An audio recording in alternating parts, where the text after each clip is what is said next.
I can't imagine thinking that Nosferatu could be spoiled. That's not only because it's adapting a 102-year-old silent film, or because that film was a copyright-dodging adaptation of Bram Stoker's 1897 Dracula novel, which has since then been copied so many times you couldn't possibly make it to adulthood with no familiarity towards its iconography. No, it's also because Nosferatu 2024 presents 2 hours of ill portents, all promising a specific series of horrible events, followed by half an hour of exactly what it said was going to happen for those first 2 hours. Nosferatu preys on your fear of inevitability. The whole time you hope it somehow won't be what it's obviously going to be. And in the end, there's only one thing I could reasonably spoil, which is the specific tone of the final few minutes of the film, which really can't be described without first explaining the whole particulars of how the plot unfolds. There's a sense of payoff in that the culmination of the film's effort comes to an emotional fruit,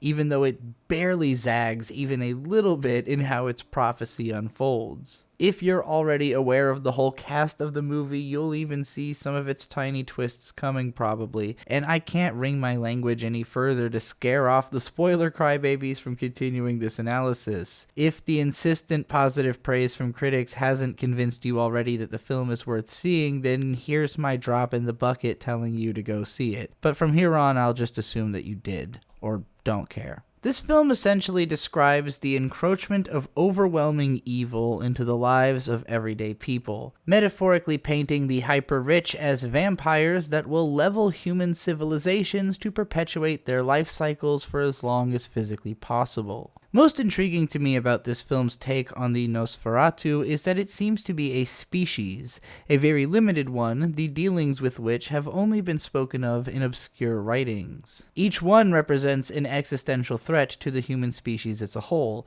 and so they move carefully through manipulations so as not to draw too much attention to their true nature as obsessive consumers. The Nosferatu of this film only really makes a wrong move in letting his goon session last entirely too long, forgetting that he will literally die if he forgets to sleep by morning.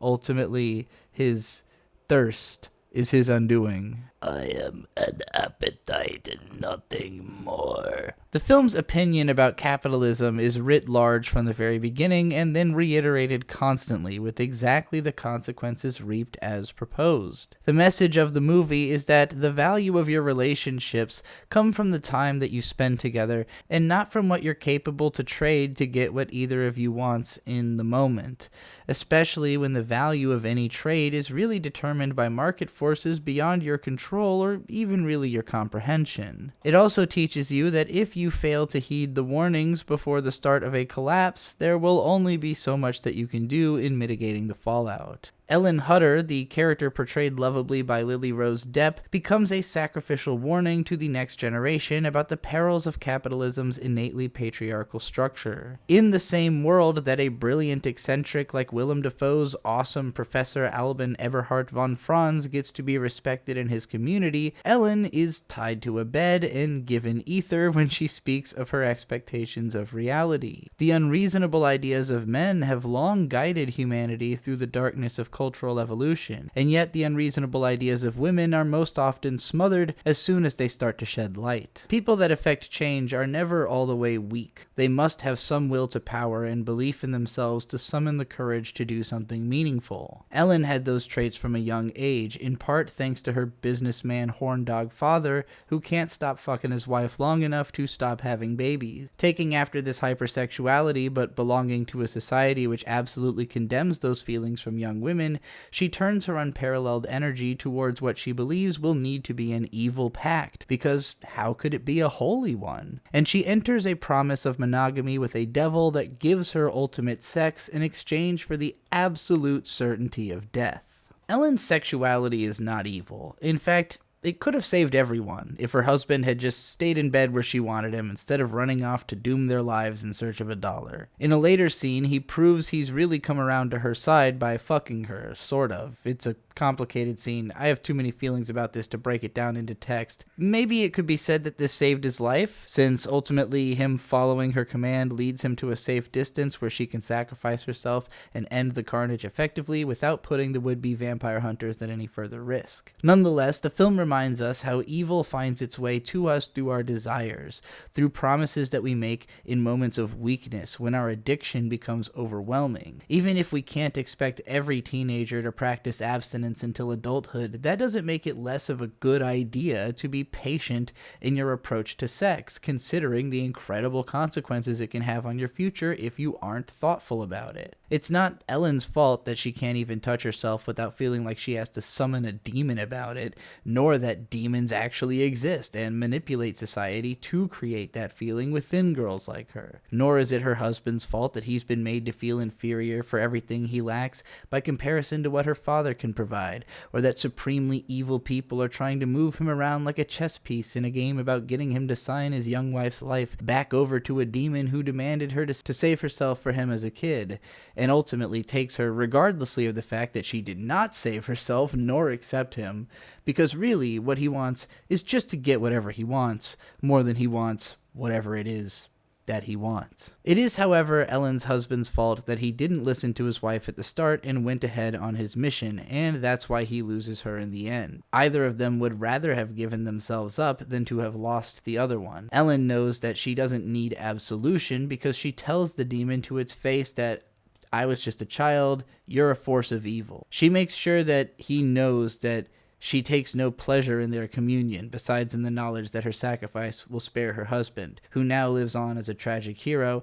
and hopefully a vampire hunter alongside Defoe's character in the inevitable Nosferatu. The worst villain in this whole film to me is the doctor that could have gotten Defoe involved like way the hell earlier, but decided instead to tie Ellen to the bed, knock her out with ether over and over, stress out her family nearly to the point of breaking, and give the vampire time to sneak the plague into town, all just because he doesn't really totally trust the guy that he also knows factually is the single most trustworthy person in town. Ellen's husband failing to trust her until it's too late is a tragedy. Ellen's father failing to trust her until it's too late is a travesty. But Ellen's doctor failing to trust his own mentor until it's too late is just goddamn despicable. Remind you, everyone that chose money over truth in this film meets a terrible fate, while those who know the truth and pursue it do everything in their power to successfully resolve the situation of their own will. The message of this film, in brief, is that you should trust the people that you love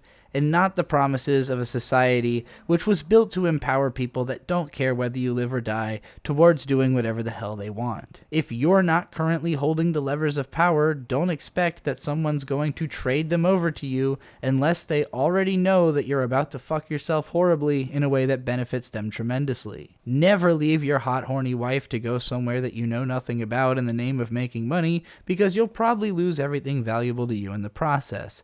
And above all, don't put your life in some weirdo's hands. I've been Trixie the Golden Witch. You can find the text version of this on my Letterboxd, which is in the link tree, or on my Substack. If you want to support my ability to make videos like this, Substack's a great way to do that.